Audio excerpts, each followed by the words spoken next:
Les actions qui se négocient de nouveau proches de leur record, alors que les tensions au Moyen-Orient se sont apaisées avec un cessez-le-feu entre l'Iran et Israël, qui semble tenir pour le moment. Bonjour Kevin. Bonjour David. Kevin Tauzet, membre du comité d'investissement chez Carmignac. On peut dire que la parenthèse de cette guerre entre Israël et l'Iran et aussi les États-Unis est vraiment refermée pour les marchés. Quand on voit le cours du pétrole, ma foi, on se dit que oui. Oui, alors il y avait comme je crois deux postulats dans toute cette séquence-là. Le premier, c'était que c'est un conflit qui est extrêmement, on va dire, localisé et qui n'aurait pas, on va dire, de conséquences en dehors de... c'est facile à dire maintenant, quand les Américains bombardent les sites nucléaires avec leurs gros avions et leurs grosses bombes, on s'interroge quand même. Hein. En tout cas, c'est la séquence que jouaient les marchés financiers. Vous parliez du pétrole, c'est vrai que même la prime qui a pu se constituer sur le pétrole dans le sillage des attaques israéliennes puis américaines. Montée jusqu'à 80. Ouais, mais elle a été quand même relativement faible, c'est-à-dire que le prix du pétrole sur une base de facteurs fondamentaux d'offres et de demande, c'est autour de 60-65 dollars du baril. Voilà, ça fait une prime de 16-20%. On est revenu. Ça a été complètement effacé, voire même les marchés ont plutôt tendance à peut-être voir le verre à moitié plein, en tout cas essayer de se projeter sur un contexte qui pourrait être plus favorable, parce que là aussi, s'il devait y avoir un changement de régime, ça pourrait apaiser quand même une situation locale, ça pourrait faire baisser... On n'y va pas là, c'est pas l'issue à court terme. On n'a pas une boule de cristal, mais je crois qu'il ne faut pas l'écarter non plus. On a quand même vu, et c'est une surprise de mon point de vue, des investisseurs plutôt zen dans cette séquence géopolitique. Un sang-froid, moi je trouve, qui interroge et qui peut surprendre. On a eu malgré encore une fois les bombardements israéliens sur Téhéran, malgré tout ce qui s'est passé, les investisseurs n'ont pas paniqué. On a connu des périodes dans le passé où on avait des investisseurs qui surréagissaient à la moindre alerte géopolitique. C'est pas ce qu'on a vu dans cette séquence. Ouais, alors, il y a deux choses. C'est-à-dire qu'il y a les plus hauts que font les marchés d'actions jour après jour, et comment est-ce que ces plus hauts se construisent. C'est-à-dire que ce qui porte la performance de ces marchés d'actions internationaux, c'est beaucoup des grandes valeurs technologiques américaines. Hein, je veux dire, les Nvidia de ce monde, les Microsoft de ce monde vont de plus en plus haut. Et ce qui se passe au Moyen-Orient a, somme toute, on va dire, c'est peu d'impact sur leur modèle d'affaires. Donc ça, c'est un élément. Le deuxième, c'est qu'on a aussi un élargissement de ces moteurs de performance. On pourrait y revenir. Et ensuite, quand on regarde un peu sous la surface, je crois que les marchés sont quand même plutôt rationnels. C'est-à-dire que ce que font beaucoup d'investisseurs, nous compris chez Carmignac, on investit sur les marchés d'actions, donc on prête à des entreprises, et puis on essaye d'encadrer les risques d'un portefeuille. Comment ? En achetant une forme d'assurance. On fait ça via des instruments dérivés et des options notamment. Donc on paye une prime d'assurance pour se prémunir d'un risque qui aurait des conséquences extrêmement importantes, mais dont la probabilité d'occurrence est relativement faible. Et quand on regarde ces marchés d'options, ils nous disent à peu près ça, c'est-à-dire qu'il y a la moitié des opérateurs, ou voilà, la probabilité qu'on ait des indices d'actions, alors je regarde ça sur des actions américaines qui évoluent entre moins 2,5 et plus 2,5, est à peu près de 60%, et puis on en a 20% qui disent que ça peut aller à faire plus de 5% d'ici la fin de cette année, et on en a 20% qui disent qu'au contraire ça peut baisser de façon plus importante. Donc c'est comme ça, juste qu'on explique ce sang-froid, je reviens à ça, ce sang-froid inhabituel des investisseurs, parce que finalement beaucoup de valeurs, la tech qui tire les marchés ne sont pas impactés effectivement par...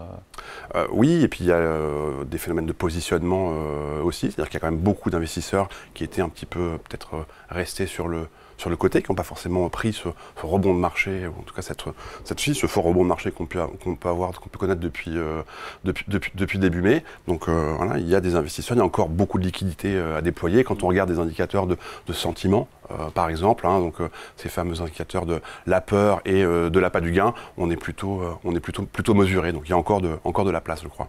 Donc c'est pas de la naïveté, c'est pas de l'inconscience de la part des investisseurs, c'est une forme de sang-froid et de recul. On n'a pas toujours vu, encore une fois, dans l'histoire boursière. Non, donc je ne crois pas que ce soit lié à de l'euphorie ou à de l'inconscience. Je ne crois pas qu'on soit en train de danser sur un volcan. Il y a quand même beaucoup de rationalité derrière tout ça.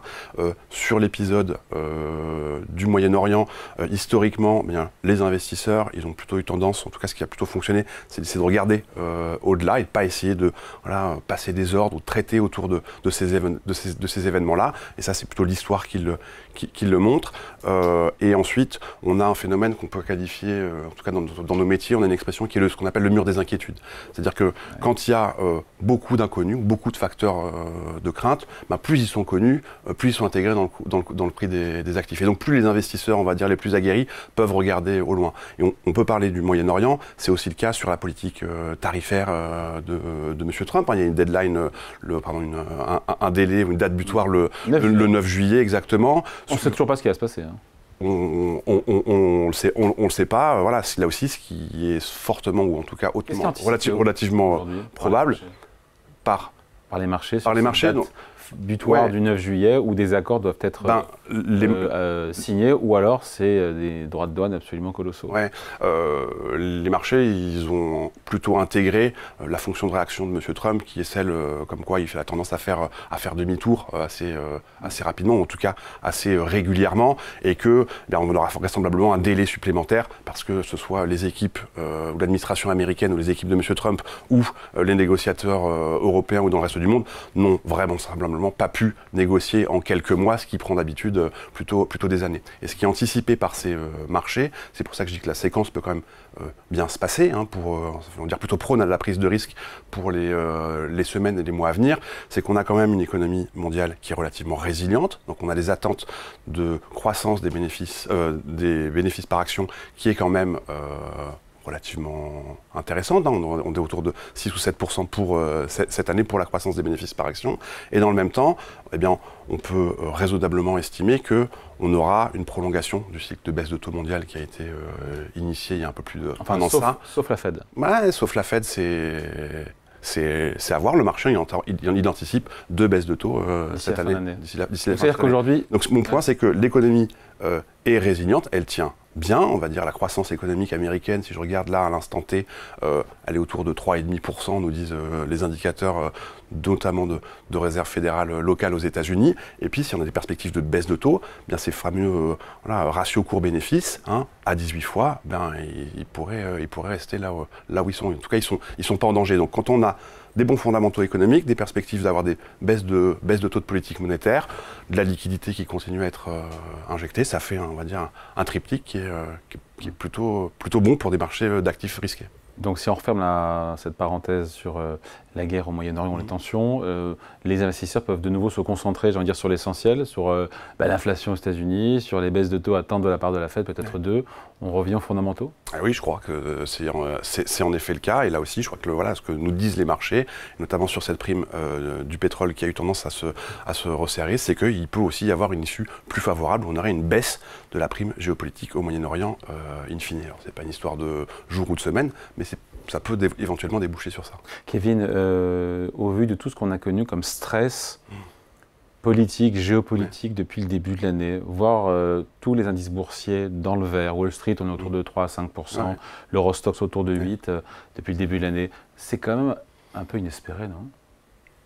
C'était pas gagné si on nous avait dit en début d'année, vous allez voir, la guerre commerciale, la guerre au Moyen-Orient, on n'aurait peut-être pas misé sur une hausse des marchés boursiers. C'est vrai que quand on regarde ce qui a porté la hausse, on l'a dit, il y a ces grandes valeurs technologiques américaines, pas toutes, il y en a qui sont pas sur des plus hauts, mais il y en a quand même un certain nombre qui sont sur des plus hauts. On a aussi vu un élargissement des moteurs de performance, donc des contributeurs à la performance. On a des entreprises en Allemagne avec ces fameux plans de dépenses en infrastructure ou dans la défense, dans le secteur. En Asie aussi, on a des entreprises coréennes qui là aussi fonctionnent très très bien. Eh bien, ce qui s'est passé, c'est que M. Trump devait faire l'Amérique encore plus grande et il a fait le reste du monde encore plus grand, je dirais. Qu'est-ce qui se passe ? Quand on a un dollar plus faible, ça exporte, ou ça redistribue. D'ailleurs, le dollar aujourd'hui qui repart à la baisse. In fine, ça redistribue de la croissance ailleurs. Donc ça, c'est quand même quelque chose qui est positif, ça va aider des marchés émergents notamment, et donc on a une forme de rotation. Il y avait de la place que pour le secteur technologique et uniquement pour les États-Unis. Aujourd'hui, il y a de la place pour un élargissement de ces moteurs de performance. Allez, merci beaucoup. Explication, Kevin Tauzet, membre du comité d'investissement chez Carmignac. Merci à vous. Merci.